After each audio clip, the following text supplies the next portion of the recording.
ព្រាត្រង់ញៀនមានដីជាងសំដែងព្រះអានន្ទថារតែដែលចាំងបទៅណាទៅបានដោយសារអមឫស្សីតថាគតចាក្រមគ្រាហើយរៀលអានន្ទអើយមានមុំអីដោយរតែចាំងអមឫស្សីវោសាឆ្នាំថ្មី80ហើយក្រោយព្រះអានន្ទទ្រង់ចេញផុតពីព្រះសម្ពុទ្ធមិនយល់ឡើយក្រោយផនតាហាថ្ងៃត្រង់ហើយមាមិនកន្តើយកលសាស្តាឆ្នាំម្សាញ់កាលមាថ្ងៃអាទិត្យពេញបរមីពិនថ្ងៃនោះណាព្រះអង្គទ្រង់ដឹងអាយុសង្ខារចំពោះមុំមាគ្រានោះឯងនៅនាបាវាឡាចែកដី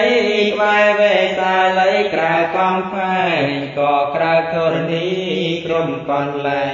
ក៏លន់ខ្វាត់ខ្វែងតួអាកាំងក្រោយមកពីខោជួបជុំគ្នាអង្គព្រះភគវាទ្រង់បានត្រាំងសំដែងគាថាអង្គចានឹងរំលឹងយ៉ាងច្បាស់ត្រាំអវាន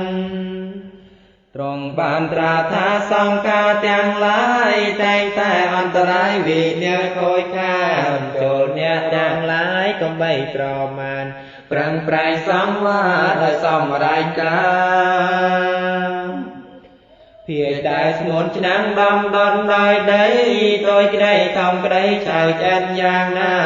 ចុងក្រោយរមែងតែមានកិរិយាបែកធ្លាយធម្មតានេះជាការពិតយ៉ាងណាជីវិតសំសាននេះក៏ក្មេងចាំងមានក្រពៀឬបណ្ឌិត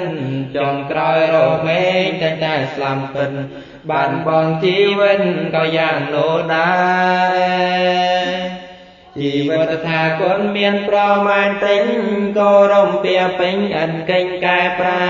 ពីថ្ងៃនេះទៅនៅត្រឹម3ខែថាគុណត្រូវតែបរិណិព្វាន3ខែកន្លងយ៉ាងរហ័ងសែនសោកស្ដាយណាស់ព្រះទ្រង់ញាណវេលាចិនធឺទ្រង់ចូលជាហើយចូលនៅពៀនកាន់តាលព្រៃក្នុងខែពិសាថ្ងៃអង្គាឆ្នាំម្សាញ់វេលាចុងរាត្រីថ្ងៃ15កើតពេញបរមីបរិស័ទប្រុសស្រីជុំត្រៀបត្រាទីត្រង់នៅពៀននោះតាំងនៅបែបផ្លូវទៅក្រុងកុសេនារារាំងភ្នំមួយគូសាលប្រឹងសាមានទាំងសេលានៅចន្លងកំថាឡើយមនុស្សសោយសោកាសូមបីទេវតាឋានទាំងអង្គយំសោកបោកក្រានស្ដាយស្រណងលន់ក៏ក្រាកអង្គភូមិផែនដីទីត្រង់នៅពៀននោះឯលើមានស្ដុំតាំងនៅល្អប្រំប្រៃសំគាល់ទីដា